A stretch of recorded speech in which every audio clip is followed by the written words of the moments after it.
Hello friends, आप सभी का नमस्कार। हमारा चैनल आपका स्वागत है। आज हम फिर से एक टॉपिक लेकर आए। आज का टॉपिक क्या है? MMR 1961 MCQ video part 7। आप सभी को पता है हमने पार्ट 1 से लेकर पार्ट 6 तक हमने ऑलरेडी कंप्लीट कर चुके हैं। आज जो हमने पार्ट 7 को डिस्कस करेंगे। इस वीडियो को देखने से पहले जो हमारे चैनल में नए हैं, हमारे चैनल को तुरंत सब्सक्राइब कीजिए, लाइक कीजिए और ढेर सारा कमेंट कीजिए। हमारा जो इस ईयर का सेकंड बैच ऑनलाइन क्लास जो होने वाला था स्टार्ट हो चुका है। अभी भी वक्त है, अगर आपको ज्वाइन करना है तो कल के भीतर आपको ज्वाइनिंग कर सकते हैं। ओके, तो ज़्यादा समय ना लेते हुए जो मैंने क्या क्या क्वेश्चंस को तैयार किए हूँ उस क्वेश्चन को अभी हम डिस्कस करेंगे। पहला क्वेश्चन क्या पूछ रहा है, देखिए। प्रत्येक माइंस में, ठीक है, ये क्या बोल रहे हैं? प्रत्येक माइंस में मैनेजर, प्रत्येक माइंस में मैनेजर क्या करने जाते हैं? चाहे अंडरग्राउंड माइंस हो, चाहे ओपन कास्ट माइंस हो, उस माइंस में क्या करने के लिए जाते हैं? इंस्पेक्शन करने के लिए जाते हैं। ठीक है, इंस्पेक्शन करने के लिए उस माइंस में वो जाते हैं।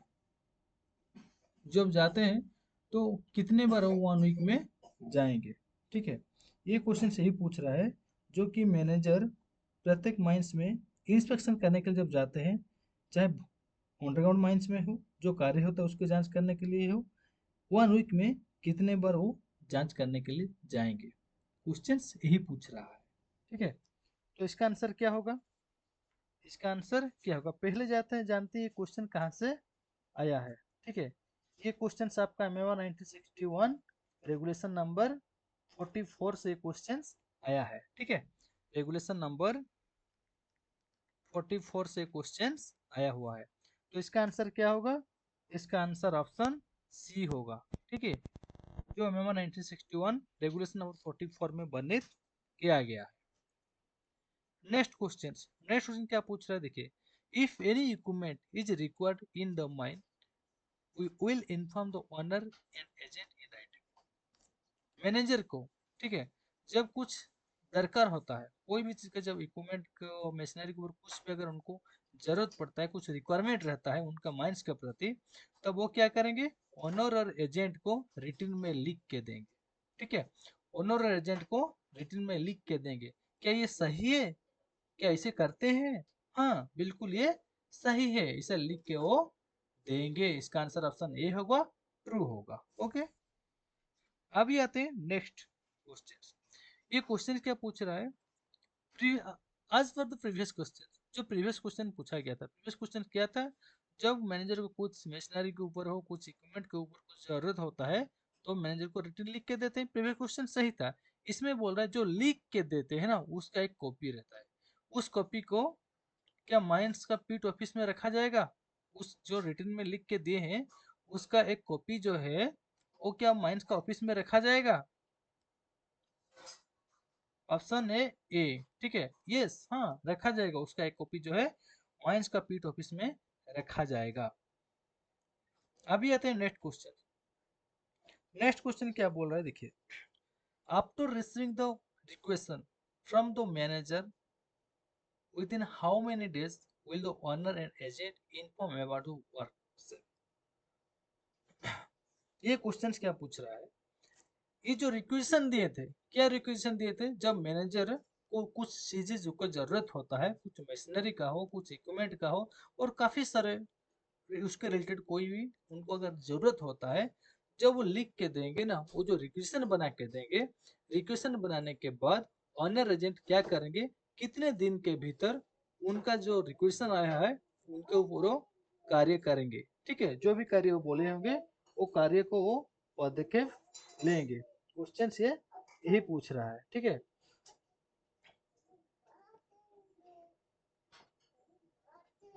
इसका आंसर क्या होगा? इसका आंसर ऑप्शन सी होगा, कि जो भी वो रिक्वेशन लिख के दिए हुए हैं उनका 3 डेज के भीतर वो तुरंत ही तुरंत उसको कैसे फुलफिल करेंगे, उसके ऊपर वो देखभाल करेंगे। ठीक है, अभी आते हैं नेक्स्ट क्वेश्चन क्या पूछ रहा है, देखिए। The duties and responsibilities of the mine foreman under for how many number of regulation. जो माइनिंग फॉरमैन का ड्यूटी और रेस्पॉन्सिबिलिटी होता है, और रेगुलेशन नंबर कितने के अंतर्गत में वो आता है? क्वेश्चन से ही पूछ रहा है। तो इसका आंसर क्या है? इसका आंसर ऑप्शन ई है, जो कि 46 में वर्णित कर रहा है। MMR 1961 रेगुलेशन नंबर 46 में इसको वर्णित किया गया है। Next question, how much equipment is there under a foreman. जो माइनिंग फॉरमैन होते हैं, ठीक है, जो माइंस का फॉरमैन होते हैं, एक फॉरमैन का अंतर्गत में अंडर में जो इक्विपमेंट रहता है, चाहे जो कि पावर सप्लाई जो रहता है, वो कितने रहनी चाहिए, क्वेश्चन यही पूछ रहा है। ठीक है, तो इसका आंसर क्या होगा, इसका आंसर ऑप्शन बी होगा। Next question, how many people can work under a foreman. ठीक है, ये क्वेश्चन क्या पूछ रहे हैं, एक फॉरमैन के अंडर में कितने व्यक्ति कार्य कर सकते हैं। ठीक है, जहाँ पर लेबर के माध्यम से कार्य होता है, कुछ कार्य जो होता है जहाँ की मैनुअल माइंस में जहाँ पर भी होता है, एक फॉरमैन के अंतर्गत में जितने पीपुल्स कार्य करना चाहिए वो कितने होनी चाहिए, वो ऑप्शन ई है। ठीक है, एक फॉरमैन के अंतर्गत में 150% जो कि 150 व्यक्ति उनके अंडर में कार्य कर सकते हैं। Next question, mining made duty and responsibilities regulation fall under which number. जो माइनिंग मेट होते हैं उनका जो ड्यूटी और रेस्पॉन्सिबिलिटी होता है वो रेगुलेशन नंबर कितने के अंतर्गत में वो आता है, वो आता है आपका ऑप्शन डी, रेगुलेशन नंबर 47 के अंतर्गत में। एक पर्सन जो है कमेंट किए हुए थे, जो मैं क्वेश्चन से आपको छोड़ा हुआ था, उसका क्वेश्चन क्या था, ये क्वेश्चन जो था कि जो माइंस का ओनर जो मैनेजर होते हैं, सॉरी, जो माइंस का ओनर एजेंट होते हैं, उनका जो मैनेजर रहते हैं, वो मैनेजर को रहने के लिए उनका जो घर देंगे माइन से डिस्टेंस कितनी होनी चाहिए। उसका आंसर 5 किलोमीटर आप सभी ने आंसर दिया, सही आंसर है। ठीक है, तो आज भी एक क्वेश्चन मैं आपको छोड़ूंगा। ठीक है, तो ये क्वेश्चन क्या पूछ रहा है ये क्वेश्चन सही बोल रहा है, जो माइनिंग का ड्यूटी रेस्पॉन्सिबिलिटी होता है क्वेश्चन नंबर कितना नंबर पे आता है, वो 47 के अंतर्गत में आता है। और एक टॉपिक मैं इसमें ऐड करना चाहूंगा माइनिंग मेट के ऊपर। सभी बोलते हैं कि सर माइनिंग मेट, ठीक है, माइनिंग मेट क्यों कहा गया, माइनिंग मेट क्या है, सभी अभी तक कुछ पर्सन जो है माइनिंग मेट के ऊपर कुछ क्लियर नहीं हुए, वो कैसे बनते हैं। ठीक है, तो अभी माइनमेट का चैप्टर जो चल रहा है उसमें मैं आपको एक चीज बताना चाहूंगा कि मेट क्यों कहा गया, फॉरमैन कहा गया, सिंगल्स मैनेजर कहा गया, फर्स्ट क्लास मैनेजर कहा गया, लेकिन मेट क्यों कहा गया। तो इसको इसलिए कहा जाता है, मेट का अर्थ क्या होता है, जैसे कि आपने पढ़ाई की है, ठीक है, कहाँ पे आपने सपोज मान लीजिए हॉस्टल में रह के पढ़ाई की, ठीक है, चाहे मेस में रह के पढ़ाई की, क्या पढ़ाई की, चाहे इंटर किया हो, चाहे 10th किया हो, चाहे डिप्लोमा हो, चाहे बीटेक हो, कुछ भी अपने पढ़ाई किया है, तो आप जहाँ पे रुके थे ना, चाहे हॉस्टल में चाहे मेस पे, जब आप रुके थे किसके साथ रुके थे, कोई आपका फ्रेंड था, कोई आपका फ्रेंड था, कोई आपका साथी था, ठीक है, जो कि आपका रूम के, आपका एक ही रूम में 2 पर्सन करके रहते थे, चाहे 4 पर्सन करके रहते थे, चाहे जो भी आपका साथ देता था ना, वो आप क्या कहते थे, तो उसको रूममेट आप कहते थे। ठीक है, उसको अपना रूममेट कहते थे। इसी तरह जो माइंस होता है, ओपन कास्ट माइंस होता है, ओपन कास्ट माइंस में जितने सारे कार्य होता है, उन कार्यों को देखभाल करने के लिए जो कि माइन फोरमैन होते हैं, सेकंड क्लास मैनेजर होते हैं, फर्स्ट क्लास मैनेजर होते हैं, इनको काम के इनके कार्य को हेल्प करने के लिए, ठीक है, इनको कार्य से अच्छा से देखभाल करने के लिए, कार्य करना कराने के लिए उनको भी एक साथी का जरूरत होता है, जो साथी को क्या कहा जाता है, माइनिंग मेट कहा जाता है, जो कि माइंस का साथी उसको बोला जाता है, खान का साथी बोला जाता है एक माइनिंग मेट को। ठीक है, नेक्स्ट क्वेश्चन क्या पूछ रहा है, देखिए, how many numbers are assign to each mining mate within the regulation. जो माइनिंग मेट होते हैं वो कितने नंबर रेगुलेशन के अंतर्गत में उनका नियुक्त की जाती है, क्वेश्चन यही पूछ रहा है, जो कि ऑप्शन ई रेगुलेशन नंबर 116 के अंतर्गत में वर्णित किया गया है। तो इसका आंसर रेगुलेशन नंबर 116 होगा, ऑप्शन होगा option E. Next question, what is the age required to appear for mining mate exam. जब बंदा माइनिंग मेट एग्जाम देना चाहेगा, कम से कम उनको कितनी वर्ष होनी चाहिए। इसका आंसर क्या होगा, ऑप्शन सी होगा, जो कि उनको 21 वर्ष होना चाहिए। Next question, how many people will work under A mining met. जो माइनिंग मेट होते हैं उनके अंडर में कितने व्यक्ति कार्य कर सकते हैं। तो इसका आंसर क्या होगा, ऑप्शन ई, जो कि 75%, 75 व्यक्ति उनके अंडर में कार्य कर सकते हैं। Next question, regulation 44 and 45 of the MMR deals with the duties and responsibility of dash respectively। ये क्वेश्चन क्या पूछ रहा है? ये क्वेश्चन से ही पूछ रहा है जो कि रेगुलेशन नंबर 44 और 45 में जो वर्णित किया गया है, इसमें किसके ऊपर वर्णित किया गया है? नीचे जो पॉइंट्स दिया गया है इनमें से किसके ऊपर इसमें वर्णित किया गया है, क्वेश्चन यही पूछ रहा है। ठीक है, तो इसका आंसर क्या होगा? रेगुलेशन 44 45 में क्या वर्णित किया गया है? सेफ्टी ऑफिसर या वेंटिलेशन ऑफिसर को वर्णित किया गया है। Safety officer and assistant manager को वर्णित किया गया है। Assistant manager and ventilator officer के ऊपर वर्णित किया गया है। मैनेजर एंड असिस्टेंट मैनेजर को वर्णित किया गया है, या इनमें से किसी को भी वर्णित नहीं किया गया। तो इसका आंसर क्या होगा? इसका आंसर ऑप्शन डी होगा, जो कि manager and assistant manager regulation 44 और 45 के ऊपर वर्णित किया गया है। ओके, ये क्वेश्चन को ना इस तरह का घुमा घुमा के आपको पूछ सकता है। ठीक है, नेक्स्ट क्वेश्चन क्या पूछ रहा है देखिए। In relation to the duties of a blaster which of the following is incorrect. ये क्वेश्चन क्या पूछ रहा है? जो ब्लास्टर होते हैं, ये जो नीचे पॉइंट्स दिया गया है, इनमें से कौन सा पॉइंट जो है वो इनकरेक्ट है। ठीक है, इसमें कौन सा पॉइंट को जो है ब्लास्टर फॉलो नहीं करेंगे, उनका कर्तव्य में, उनका ड्यूटी में नीचे जो पॉइंट्स दिया गया है, इनमें से कौन सा पॉइंट को जो है वो फॉलो नहीं करेंगे, क्वेश्चन यही पूछ रहा है।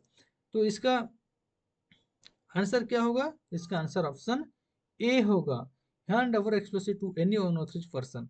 वो किसी भी अनऑथराइज्ड पर्सन को एक्सप्लोसिव नहीं देंगे। क्वेश्चन का आंसर यही होगा कि ऑप्शन ए। नेक्स्ट क्वेश्चन देखो, क्वेश्चन को आपको देख कर डरना नहीं है, उसको अच्छा तरीके से बीट बाय बीट समझना है।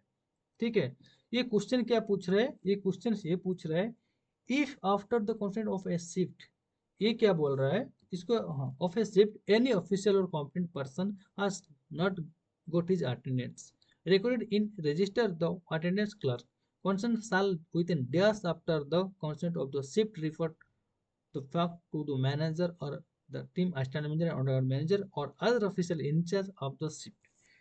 ये क्वेश्चन क्या बोल रहा है? ये क्वेश्चन ये बोल रहा है कि जब आपका शिफ्ट, ठीक है, जो आपका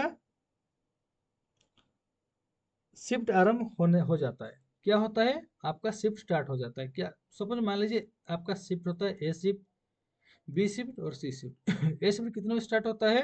आपका 6 से 2 बजे तक। बी शिफ्ट कितने बजे स्टार्ट होता है? 2 से 10 बजे तक।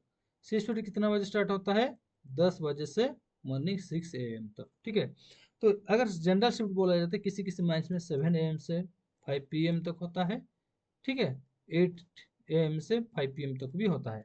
तो इसमें क्वेश्चन यही बोल रहा है, जो कि माइंस में आपको कार्य शिफ्ट होने के बाद, ठीक है, कार्य शिफ्ट स्टार्ट हो जाने के बाद जितने भी वर्कर्स आते हैं, जितने भी पर्सन आते हैं कार्य करने के लिए, वो क्या करते हैं? उनका हाजिरी हो लगाना चाहिए, जो कि पहले क्या बोल देता है? हाजिरी बोल देता है, अटेंडेंस। ठीक है, अटेंडेंस को लगाना चाहिए। अगर कोई भी कॉम्पिटेंट पर्सन हो, उनका रजिस्टर में उस रिकॉर्ड नहीं किए, क्या रिकॉर्ड नहीं किए? अटेंडेंस नहीं लगाए हैं, तब उस केस में क्या बोल रहा है?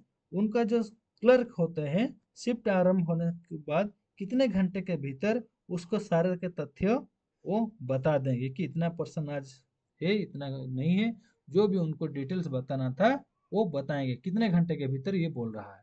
तो इसका आंसर क्या होगा? इसका answer option two, option B होगा। ठीक है, 2 आवर्स के भीतर उनको इन्फॉर्म करना होगा। क्वेश्चन क्या बोले फिर से एक बार समझ लीजिए। शिफ्ट आरंभ होने के बाद जो भी उस ऑफिशियल का कोई भी अधिकारी हो या कॉम्पिटेंट पर्सन हो, वो अपना रजिस्टर में जब तक वो रिकॉर्ड नहीं किया है, अटेंडेंस नहीं लगा है, तब अटेंडेंस क्लर्क क्या करेंगे? शिफ्ट आरंभ होने के बाद कितने घंटे के भीतर मैनेजर को सारे के सारे इन्फॉर्म बताएंगे। क्वेश्चन ये पूछ रहा है। ठीक है, तो इसका आंसर क्या होगा? ऑप्शन बी होगा। ठीक है, नेक्स्ट क्वेश्चन नेक्स्ट क्वेश्चन क्या बोल रहा है देखिए। Every mine plan prepare under MMR सल सो, जो एमएमआर 1961 में जो प्लान के ऊपर वर्णित किया गया है, प्रत्येक प्लान में क्या क्या शो की जाती है, ये बोल रहा है। नीचे जो पॉइंट्स दिया गया है, इनमें से कौन सा पॉइंट जो है सही है, जो कि प्लान में दिखाया जाता है। तो पहला पॉइंट क्या बोल रहा है, name of the mine and the name of the manager along with the purpose of mines. ये बोल रहा है जो प्लान होता है उस प्लान में ये शो की जाती है, माइंस का नेम शो की जाती है, ठीक है, मैनेजर का नाम शो कर किस पर्पज के हिसाब से उसको शो की जाती है बोला है, तो उसमें ये गलत है, ठीक है, जो कि मैनेजर का नाम उसमें मेंशन नहीं की जाती है। नेक्स्ट पॉइंट क्या बोल रहे हैं, name of the mine, mines का नाम वर्णित करना चाहिए, मैनेजर को बोल रहा है with expiry date of the plan, ये भी जो है सही नहीं है, ठीक है। ऑप्शन सी क्या बोल रहा है, इसमें भी ये भी पॉइंट जो है आपका गलत है, ठीक है। ऑप्शन डी ये भी आपका गलत है, name of the mine and the scale grade of coal obtained from the mine, ये भी जो पॉइंट जो है ये भी गलत है। तो सही कौन सा है, सही ऑप्शन ई होगा, name of the mine and the name of the owner along with the purpose of plan.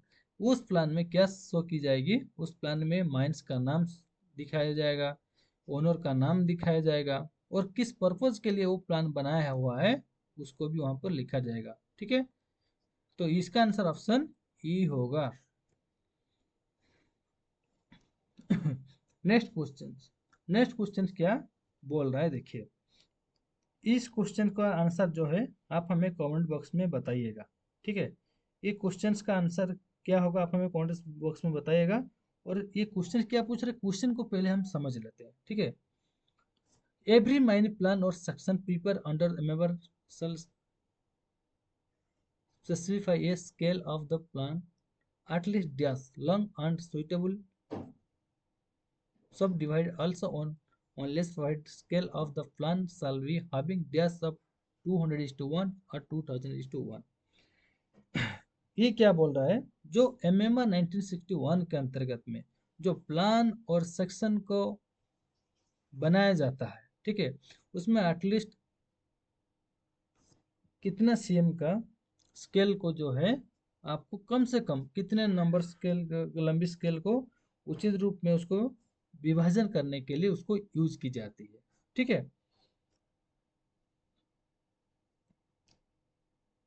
और इसके अलावा जबकि जो कि प्रावधान हो जाए कि जो भी स्केल होता है 200:1 हो चाहे 2000:1 का हो, वो कौन सा जगह पे आपको उसको यूज की जाती है, ठीक है। क्वेश्चन से यही पूछ रहा है, क्वेश्चन क्या पूछ रहा है, एमएमआर 1961 के अंतर्गत में जो प्लान और सेक्शन को प्रिपेयर की जाती है उनमें जो एटलीस्ट सबसे कितने वाला जो स्केल रहता है वो सबसे कम वाला, ठीक है, एटलीस्ट सबसे जो छोटा वाला जो स्केल रहता है कितने का होता है, और उसको जो विभाजित के रूप में लिए जो उसको विभाजन की जाती है, और जहाँ पर 200:1 और 2000:1 का स्केल आपको वहाँ पर यूज की जाती है वो कौन सा जगह पे उसको यूज की जाती है, ठीक है।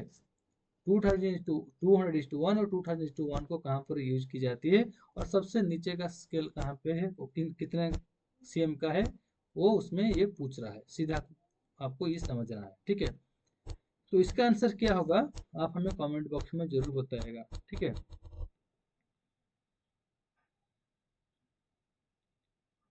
नेक्स्ट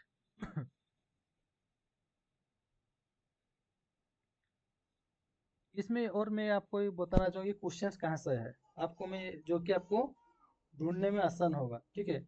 आपका जो है रेगुलेशन नंबर आपका 60, ठीक है, रेगुलेशन नंबर 60 से क्वेश्चंस आया हुआ है, ठीक है। नेक्स्ट क्वेश्चन नेक्स्ट क्वेश्चन क्या पूछ रहे हैं देखिए, एवरी प्लान और section made for mine working required under MMR shall be properly inked on the tracing cloth or durable paper on dash and shall be maintained up to date within dash। ये question क्या बोल रहा है, जो plan और section रहता है, ठीक है, ओपन कास्ट माइन से जो प्लान और सेक्शन को बनाया जाता है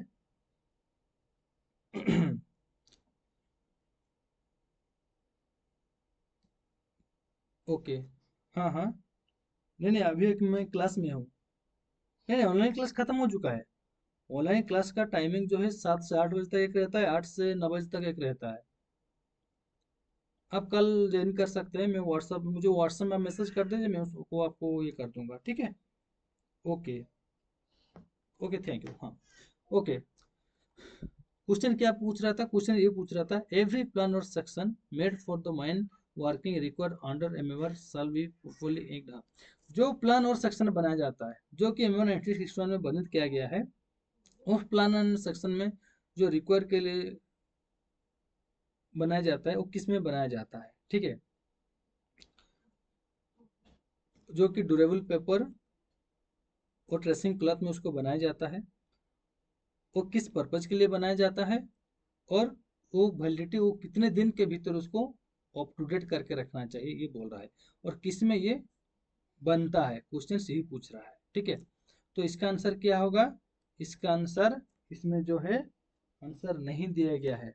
इसका answer option none of these होगा। ठीक है, इसमें नहीं दिया गया है।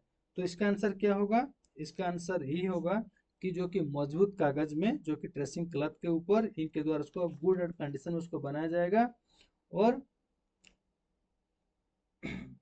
3 मंथ के भीतर आपको क्या किया जाएगा?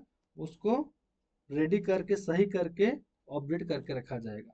ठीक है, 3 मंथ के भीतर आपको रेडी करके आपका खान का ऑफिस में अपडेट करके रखा जाएगा। ठीक है, और क्या बोल रहा है कि अगर उसमें कुछ भी अगर अगर त्रुटि रह जाता है तो उसको फिर संशोधन करके 12 मंथ के भीतर उसको पूरा का पूरा अपडेट कर देनी चाहिए, ये बोल रहा है। ठीक है, ये भी आपका रेगुलेशन नंबर 60 में आपको मिल जाएगा। जब आप ऑनलाइन क्लास ज्वाइन करेंगे ना, इसको अच्छा तरीके से आपको समझने के लिए मिलेगा। ठीक है, नेक्स्ट क्वेश्चन। नेक्स्ट क्वेश्चन क्या बोल रहा है, देखिए, the plan and section required to prepare on the memo shall be accordance with the condition of used in dash. ये क्या बोल रहा है? जो प्लान और सेक्शन रहता है, उस प्लान और सेक्शन को क्या करना पड़ता है, कौन सा शेड्यूल के अंतर्गत में उसको प्रचलित की जाती है। ठीक है, जो कि रेगुलेशन के अंतर्गत में सभी प्लान और सेक्शन को कौन सा शेड्यूल के अंतर्गत में उसको प्रचलित की जाती है, नहीं यूज की जाती है, ये क्वेश्चन पूछ रहा है। ठीक है, तो इसका आंसर क्या होगा? इसका आंसर ऑप्शन बी होगा। ठीक है, इसका आंसर ऑप्शन बी होगा। ठीक है, सेकेंड शेड्यूल के अंतर्गत में वो आता है। ये भी आपका रेगुलेशन नंबर 60 से क्वेश्चन आया हुआ है। ठीक है, थैंक यू दोस्तों। आज का टॉपिक को हम यहीं पे समाप्त करते हैं। आप सबको पता है हमने पार्ट 1 से लेकर के पार्ट 7 तक पहुंचे हुए हैं। सब टॉपिक एक बाय एक हम अच्छा तरीके से रेगुलेशन 1 से हम लोग डिस्कस करते आ रहे हैं, और आगे भी इसको हम कंप्लीट करेंगे। आपका जो एग्ज़ाम आने वाला है, जो डीजीएम सीबीटी एग्ज़ाम है, और काफ़ी सारा एग्ज़ाम में भी ये सब आपका टॉपिक जो है काम पे आएगा। और एक मैं इन्फॉर्मेशन देना चाहूँगा कि आप हमारा जो श्रीमान माइंड मास्टर आप जो है अभी लंच कर दिया गया है, वहाँ पे आपने सारे के सारे टेस्ट सीरीज यहाँ पे ले सकते हैं। अगर ये टॉपिक अगर आपको अच्छा लगे तो आप हमें प्लीज़ कमेंट बॉक्स में जरूर बताइएगा। धन्यवाद।